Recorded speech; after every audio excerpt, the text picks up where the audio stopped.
Of resonance.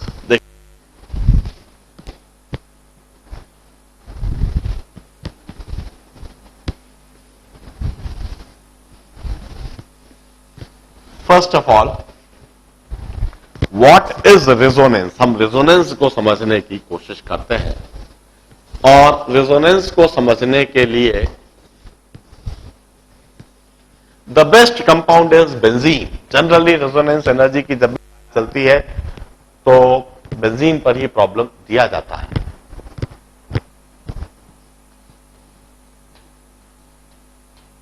Resonance and resonance energy.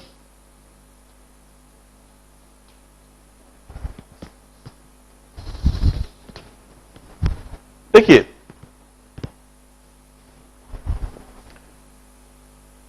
benzene, this organic compound was discovered, and after this discovery of this organic compound, इसकी उपयोगिता भी काफी अच्छी समझ में आने लगी थी। बेंजीन को हम हाउस होल्ड में इस्तेमाल करते हैं and we use it as a mosquito repellent. जो गुड नाइट, ऑल आउट जो आप इस्तेमाल करते हो ना, जो बॉटल के अंदर जो लिक्विड भरा हुआ रहता है,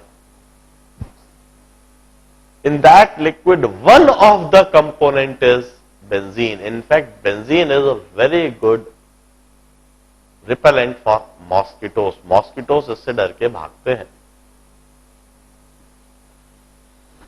बेंजीन का एनालिसिस करा गया था और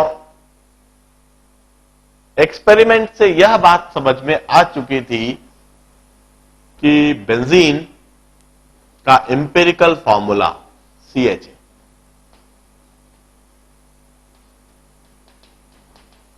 empirical formula of benzene is CH, means it's the simplest formula. It contains carbon and hydrogen in the ratio of 1:1 and it contains only carbon and hydrogen. Carbon और hydrogen के अलावा इसमें कुछ होता ही नहीं। It's a hydrocarbon. It means इसका molecular formula है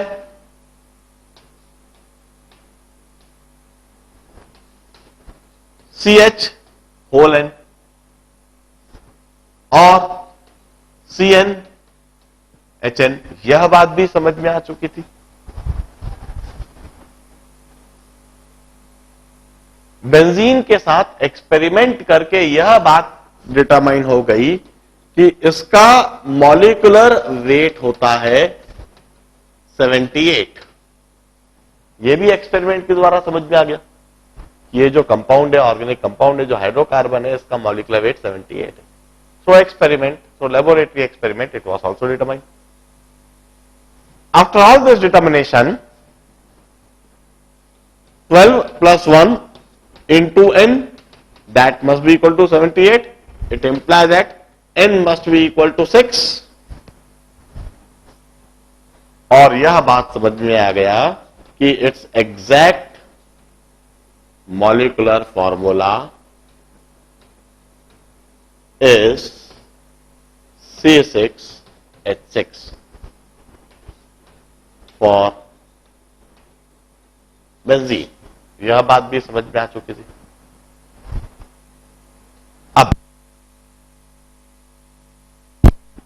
अब बार बार सभी के दिमाग में यह बात आ रही थी कि यदि यह मॉलिक्यूलर फॉर्मूला है बेंजीन का, then what must be the exact structure of benzene.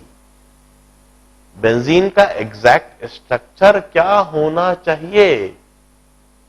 Carbon की 4 वैलेंसी होती है। कार्बन किसी ना किसी तरह से 4 उस पे बॉन्ड होना चाहिए। 6 कार्बन है, हर एक कार्बन की 4-4 बॉन्डिंग कंप्लीट करनी है और मात्र 6 ही हाइड्रोजन है। आखिर इसका क्या स्ट्रक्चर होता होगा? This question was really bothering lot of scientists, lot of chemists. काफी सारे लोगों के दिमाग में यह चिंता थी, उनको समझ में नहीं आ रहा। And for the first time its structure was suggested by केकूल्स।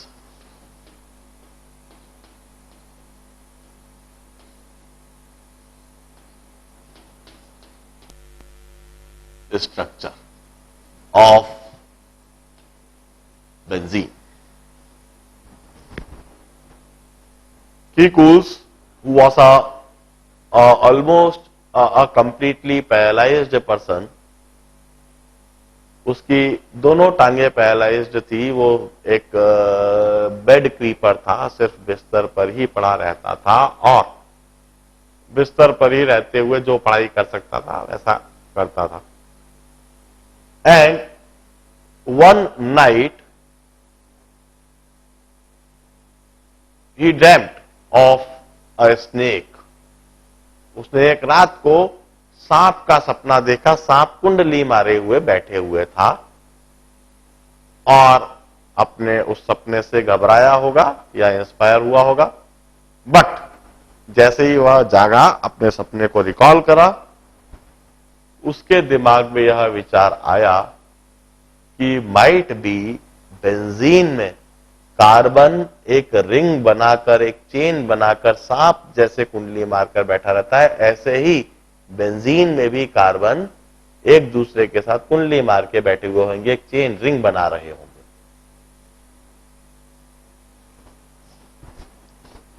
उसने उसी समय इन 6 कार्बन की इस तरह की एक रिंग बनाई। हर एक कार्बन को,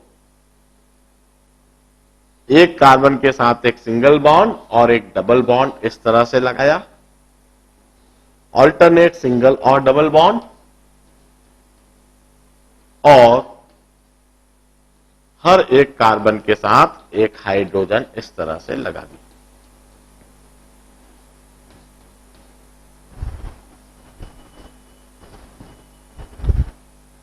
This was the Kekulé's structure of benzene.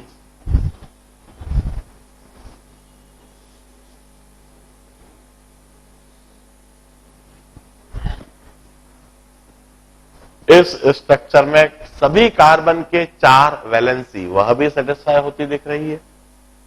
Molecular weight experimentally जो ऑब्जर्व हुआ वो भी होल्ड कर रहा है। एम्पिरिकल फॉर्मूला, मॉलिक्यूलर फॉर्मूला जो दिख रहा है, सब कुछ इसमें बिल्कुल परफेक्टली दिख रहा है। This is Kekule's structure of benzene. There were lot of experimental evidence in order to support this structure. Since benzene show the properties of alkanes, which suggest that there must be single bond between carbon-carbon, benzene also shows the properties of alkene. जो alkyne होते हैं, carbon carbon के बीच में 2 double bond. The observation also support this structure. हर तरीके से यह structure properly supported था। This was Kekulé's structure. But later on further studies, on further analysis, it was found that यदि कार्बन का वाकई में एग्जैक्टली इसी तरह से स्ट्रक्चर होता, यदि बेंजीन का वाकई में इसी तरह से स्ट्रक्चर होता, तो इन दोनों कार्बन के बीच में दूरी ज्यादा होती, जबकि इन दोनों कार्बन के बीच में दूरी कम होती। सिंगल बॉन्ड, कार्बन कार्बन के बीच में सिंगल बॉन्ड होता है तो सिंगल बॉन्ड की लेंथ ज्यादा होती है, मगर कार्बन कार्बन के बीच में यदि डबल बॉन्ड होता है तो डबल बॉन्ड की लेंथ कम होती है। 2 कार्बन जब सिंगल बॉन्ड से जुड़े हुए होते हैं तो एक दूसरे से थोड़ा दूरी पर होते हैं, मगर 2 कार्बन जब डबल बॉन्ड से जुड़े हुए होते हैं तो एक दूसरे के करीब आ जाते हैं। तो वाकई में यदि ऐसा ही स्ट्रक्चर होता तो इन दोनों कार्बन के बीच में दूरी ज्यादा होती और इन दोनों कार्बन के बीच में दूरी कम होती। मगर एक्सपेरिमेंट्स से यह बात समझ में आई कि बेंजीन में सभी 6 कार्बन एक दूसरे के साथ समान दूरी पर होते हैं और खास बात, वो दूरी सिंगल बॉन्ड की दूरी से कम है और डबल बॉन्ड की दूरी से ज्यादा है।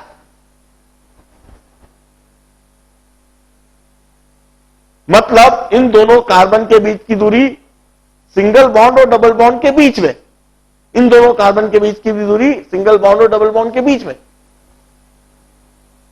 एक और इंटरेस्टिंग फैक्ट, सिंगल बॉन्ड की स्ट्रेंथ कम होती है, सिंगल बॉन्ड को तोड़ना आसान होता है। डबल बॉन्ड की स्ट्रेंथ ज्यादा होती है, इसको तोड़ना थोड़ा मुश्किल होता है। इसकी स्ट्रेंथ कम आनी चाहिए, इसकी स्ट्रेंथ ज्यादा आनी चाहिए। मगर एक्सपेरिमेंट से यह बात समझ में आई कि बेंजीन के सभी बॉन्ड की स्ट्रेंथ भी बराबर है और इन सभी बॉन्ड की स्ट्रेंथ सिंगल बॉन्ड से ज्यादा है और डबल बॉन्ड से कम है। इसका मतलब बेंजीन के अंदर सभी कार्बन कार्बन के बीच में जो बॉन्ड बने हुए हैं, उनकी प्रॉपर्टीज सिंगल बॉन्ड और डबल बॉन्ड के बीच की प्रॉपर्टीज है। आखिर ऐसा कैसे हो रहा होगा, ऐसा क्यों हो रहा होगा? This was explained by the concept of resonance. अब रेजोनेंस में हमने क्या समझाया, इस बात को समझिए। जस्ट इमेजिन आप सभी लोग क्लास में बैठे हुए हो, देयर आर रोज, एक टेबल है, उसके पीछे दूसरी टेबल, उसके पीछे तीसरी टेबल, हर एक टेबल पर 5-5 बच्चे बैठ सकते हैं। जस्ट इमेजिन मैं आप सभी से कहूं कि आप जरा बैठने का तरीका कुछ ऐसा कर लो कि सबसे पहली टेबल पर तो 5 बच्चे बैठ जाओ, फिर दूसरी जो 5 बच्चों की टेबल है उसको खाली रख दो, बिल्कुल खाली। फिर तीसरी वाली टेबल पर 5 और बैठ जाओ, फिर चौथी वाली पूरी खाली कर दो, फिर पांचवी पर 5 बच्चे बैठ जाओ और छठी पूरी खाली कर दो। इस तरीके से मैं क्लास के पूरे जो ज्योमेट्री है उसको ये बना देता हूं कि पहली टेबल पर 1, 2, 3, 4, 5 और ये 6 टेबलों की लाइन लगी हुई है। इधर मैंने कहा आप बैठ जाइए 5 और इसको पूरा खाली रख दीजिए। इधर 5 बैठ जाइए, इसको पूरा खाली छोड़ दीजिए। इधर 5 बैठ जाइए, इसको पूरा खाली छोड़ दीजिए। मैं ऐसे बैठा देता हूं। अब नाउ जस्ट इमेजिन क्या हो।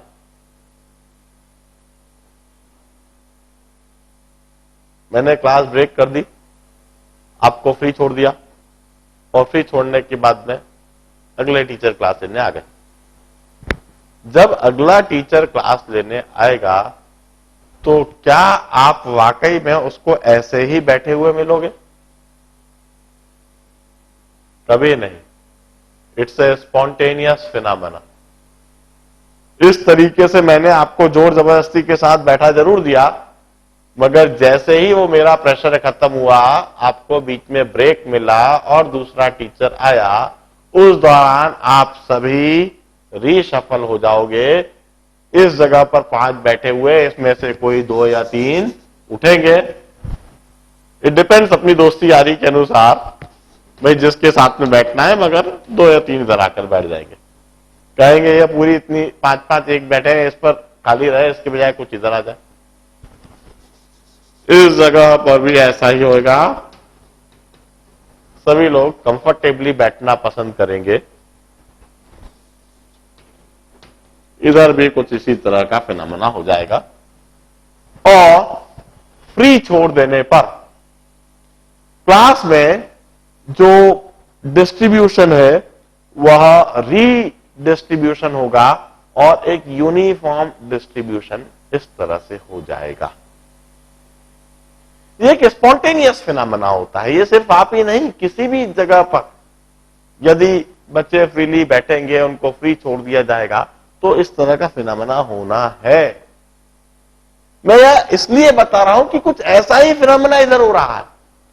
देखिए हुआ क्या है, इन दोनों कार्बन के बीच में 4-4 इलेक्ट्रॉन, इलेक्ट्रॉन डेंसिटी काफी ज्यादा। इन दोनों कार्बन के बीच में 2 ही इलेक्ट्रॉन, इलेक्ट्रॉन की डेंसिटी कम। इधर इलेक्ट्रॉन डेंसिटी वंस अगेन काफी ज्यादा, 4, फिर कम, फिर 4, फिर 2। हम कहते हैं इस तरह के स्ट्रक्चर में चार्ज डिस्ट्रीब्यूशन नॉन यूनिफॉर्म है, चार्ज डिस्ट्रीब्यूशन एसिमेट्रिक है। कहीं चार्ज काफी ज्यादा, कहीं चार्ज कम, फिर काफी ज्यादा, फिर कम। इस सिचुएशन में यह इलेक्ट्रॉन्स जो कि इन 6 कार्बन की रिंग के बीच में फ्री है, वो ऐसे एग्जिस्ट नहीं करते हैं।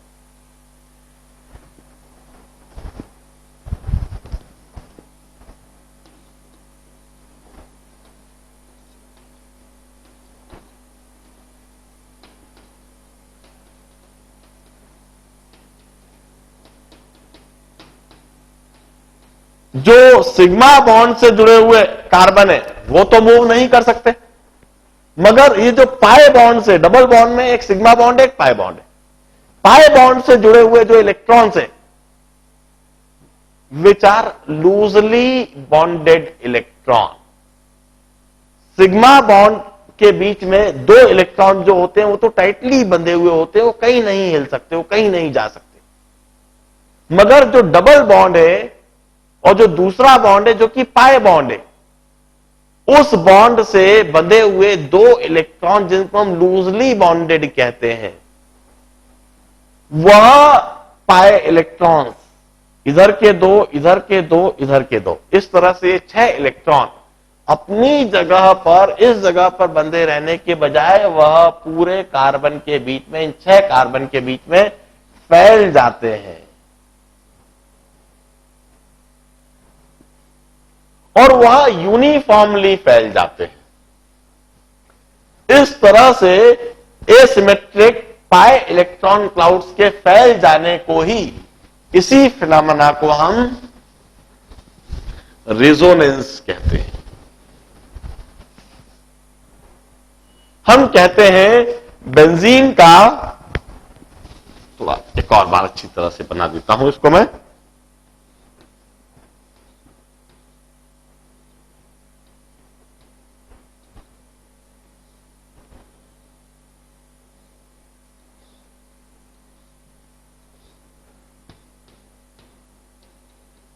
this phenomena where loosely binded pi electron clouds gets evenly distributed. This phenomena is termed as resonance. इसको हम resonance कहते हैं. And during this phenomena, some energy is released. That energy released is resonance energy.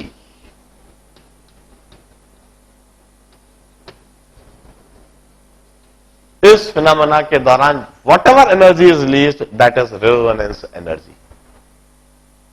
हम resonance energy को ऐसे भी देख सकते हैं, it's bond energy of this bond. हम कहते हैं बेंजीन का एग्जैक्टली वाकई में जो स्ट्रक्चर होता है उसको इस तरह से डिनोट करा जाता है, एंड दिस इज दिस, जो रिंग के बीच में हमने सर्कल बनाया है, this denotes the resonating structure of benzene. This denotes कि बेंजीन में जो 6 पाई इलेक्ट्रॉन हैं वह बेंजीन रिंग के बीच में इस तरह से फैल गए. And resonance energy is the bond energy of this bond. Resonance energy is termed as bond energy of this bond. ये जो बॉन्ड बना है इसकी बॉन्ड एनर्जी, इस बॉन्ड को तोड़ने के लिए हमें जो एनर्जी देना पड़ेगी, यदि हमें बेंजीन के इस स्ट्रक्चर को बेंजीन के इस स्ट्रक्चर में कन्वर्ट करना है तो हमें वहां पर रेजोनेंस एनर्जी के बराबर एनर्जी देना पड़ेगी.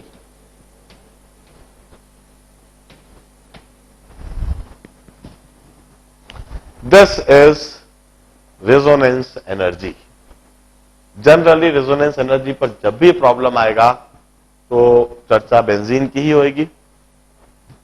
ऑल्दो रेजोनेंस तो कई तरह के कंपाउंड में होता है, आगे जाकर आप जब ऑर्गेनिक बहुत डिटेल में पढ़ोगे तो वहां पर रेजोनेंस फिनोमेना को भी बड़े डिटेल में पढ़ोगे.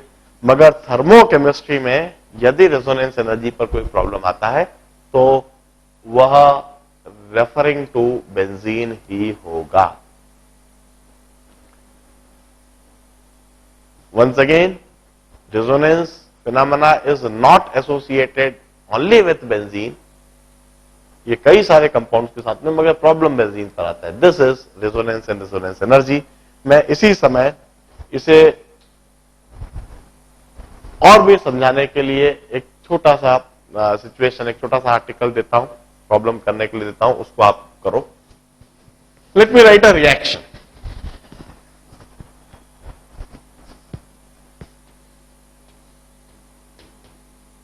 6 carbons in solid and graphite state, 3 hydrogen in gaseous state, giving you C6H6 in liquid state.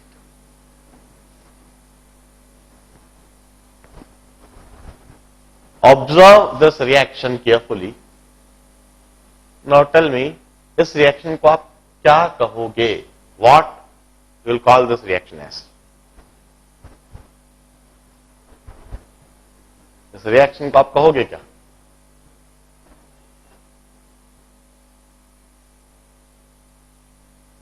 This reaction would be called formation of benzene. Formation of benzene. Formation of benzene क्यों बोल रहा हूं? Because during this reaction a mole of benzene is being formed. This is a mole of benzene, liquid state, and it's formed from its pure and stable elements. 6 carbon in solid and graphite state, it's pure and stable. 3 hydrogen in molecular state, this is pure and stable. This is formation reaction of benzene, and enthalpy of this reaction would be called enthalpy of formation of benzene. मुझे अब एक बात और बताओ, यह enthalpy of formation of benzene यह positive value होगी या नेगेटिव वैल्यू होगी? It would be definitely a negative value, because benzene is a very stable molecule, it's a very stable compound, and formation of a stable compound is always a exothermic phenomena. Heat is always liberated when a stable compound is formed. जब एक stable compound बनता है तो heat liberate होती है. Benzene का enthalpy of formation भी negative होना चाहिए. अब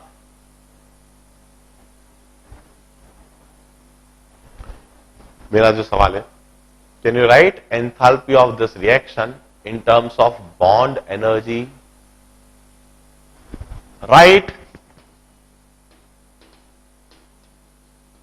enthalpy of this reaction in terms of bond energies.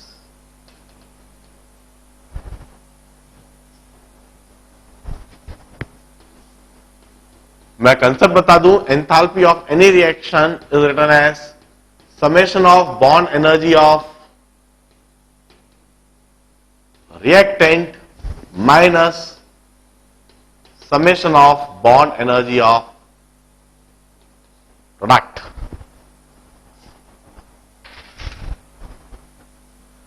It's almost last article of the first part of thermochemistry. इसके बाद थर्मोकेमिस्ट्री का फिर दूसरा भाग चालू होगा. Now,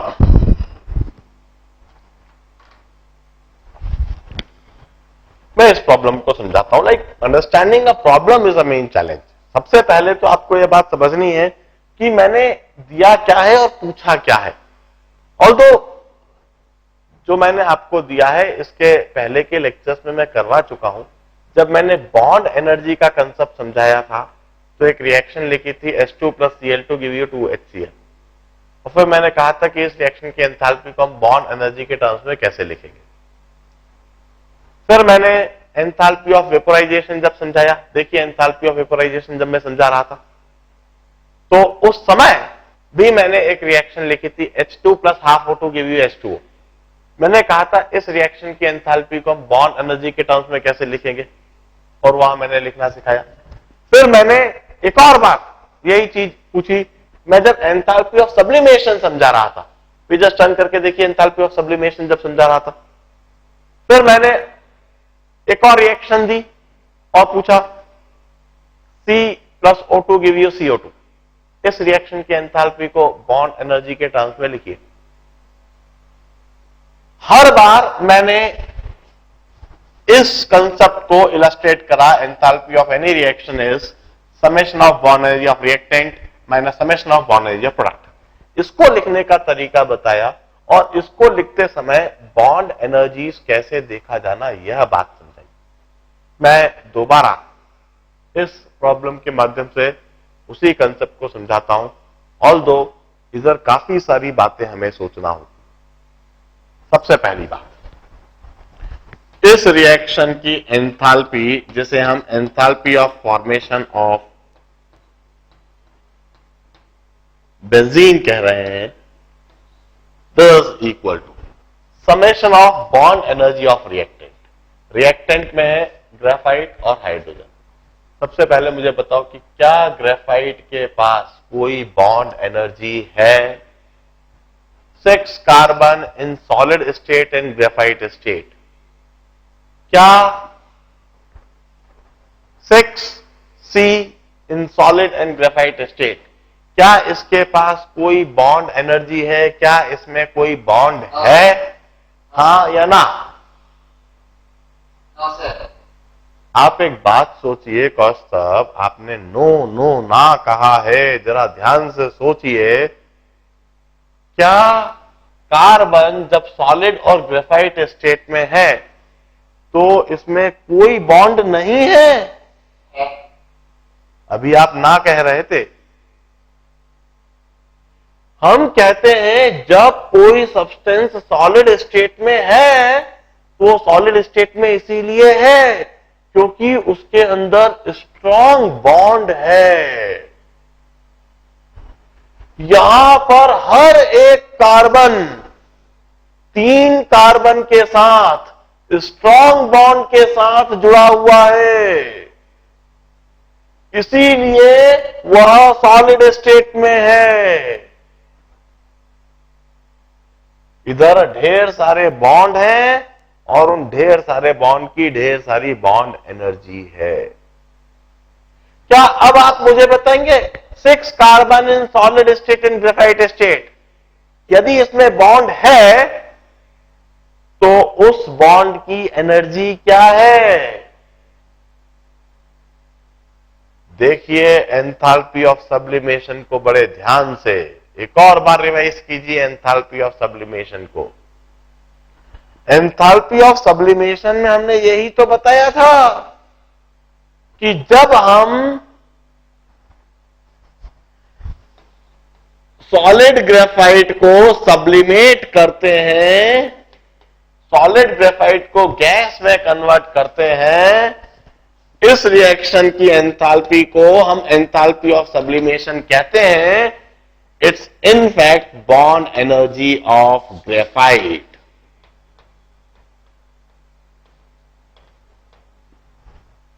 यह ग्रेफाइट की बॉन्ड एनर्जी है. इसे ग्रेफाइट की बॉन्ड एनर्जी इसलिए बोल रहा हूं क्योंकि इस सब्लिमेशन फिनोमेना के दौरान सभी कार्बन कार्बन के बीच के बॉन्ड को तोड़ा जा रहा है और सभी कार्बन को अलग कर दिया जा रहा है, आइसोलेट कर दिया जा रहा है. तो इस रिएक्शन में जब हम बॉन्ड तोड़ रहे हैं और बॉन्ड को तोड़ने में जो एनर्जी देना पड़ रही है उसी को तो हम बॉन्ड एनर्जी कहते हैं. Sublimation is in fact bond energy of graphite. 6 carbon in solid and graphite state.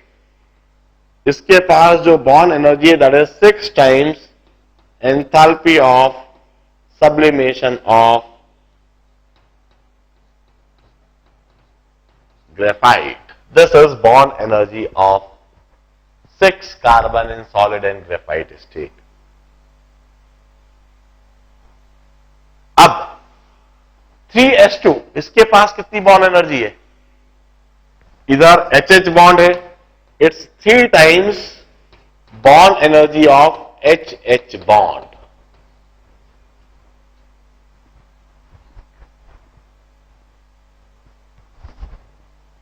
Now this is summation of bond energy of reactant.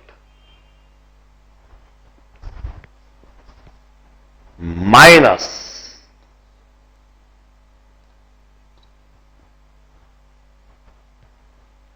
अब मैं लिखूंगा summation of bond energy of product. अब मैं लिखूंगा summation of bond energy of product.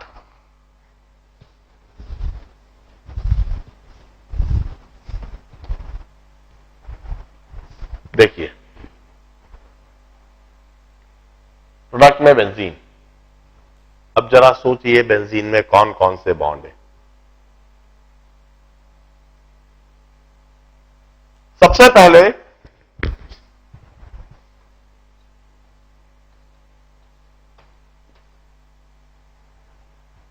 छह carbon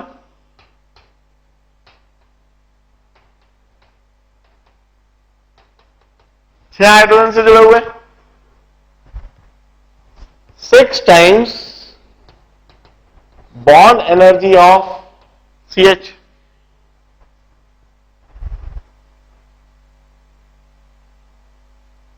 carbon और hydrogen के बीच में 6 जगह पर सिंगल बॉन्ड बना हुआ. फिर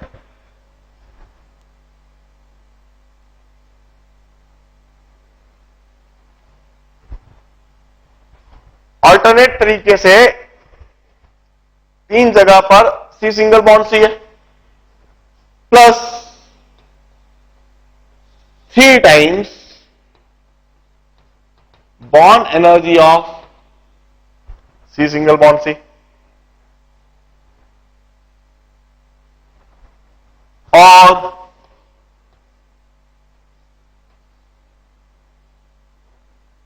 तीन जगह पर C डबल बॉन्ड C है. 3 times bond energy of C double bond C. क्या यहां तक खत्म हो गया? अभी खत्म नहीं हुआ है. बेंजीन इस तरह से रहता कहां है? इस जगह पर यह 3 पाई बॉन्ड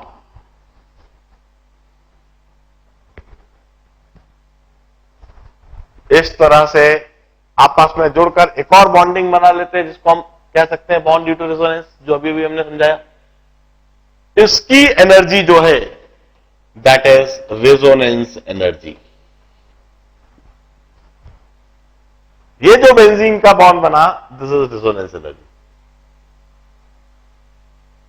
क्या बेंजीन की सारी बॉन्ड एनर्जी आ गई? अभी भी नहीं आई है. अभी भी एक एनर्जी मिसिंग है. कौन सी? ये बेंजीन लिक्विड स्टेट में है ना. अभी जो बेंजीन बना है ये तो गैसियस स्टेट में. आइसोलेटेड स्टेट में है। अब ऐसे ढेर सारे बेंजीन के मॉलिक्यूल्स एक दूसरे के करीब आते हैं, एक दूसरे के करीब आकर आपस में एक वीक वंडरवॉल फोर्सेस की वजह से वीक वंडरवॉल बॉन्डिंग बना लेते हैं और लिक्विड स्टेट में आ जाते हैं।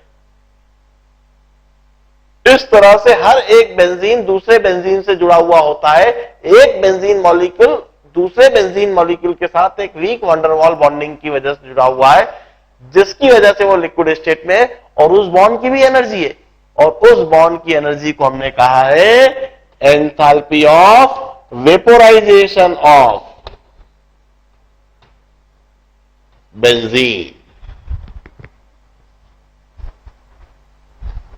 यह सारी बॉन्ड एनर्जी है।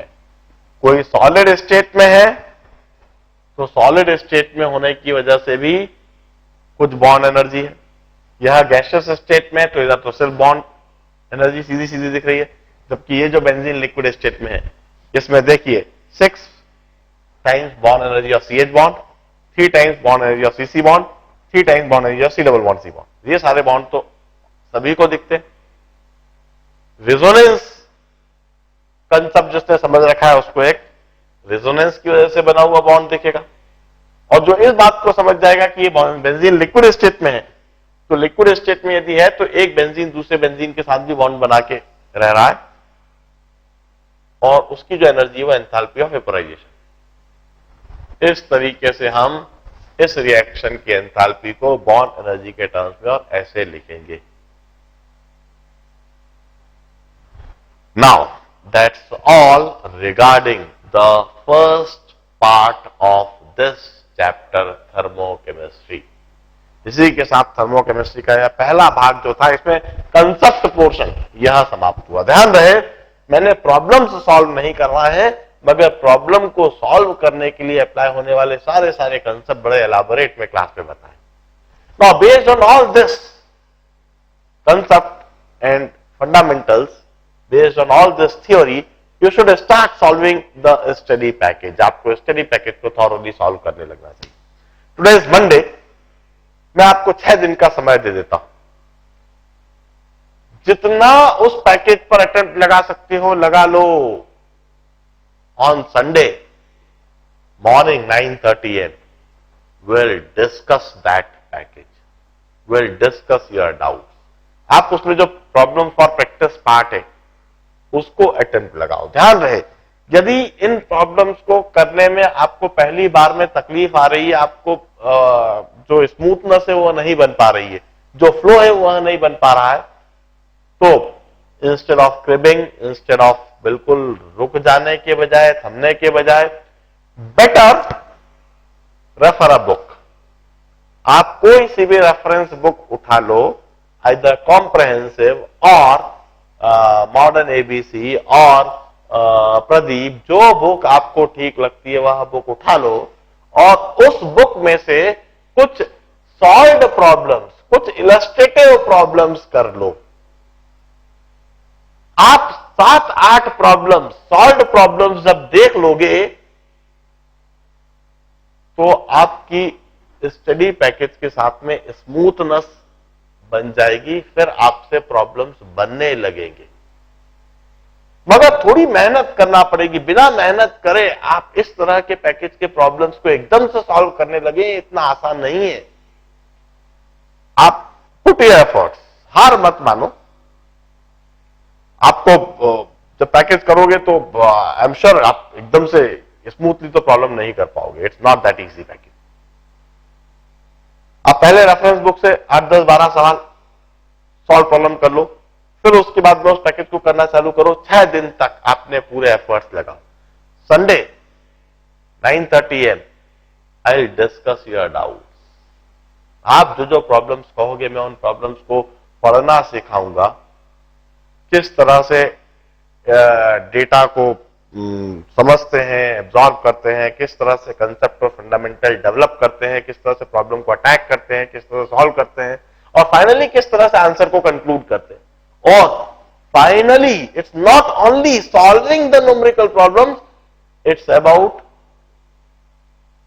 Extracting practical and practical approach and the day to day life में हम उनको कैसे अप्लाई करते हैं.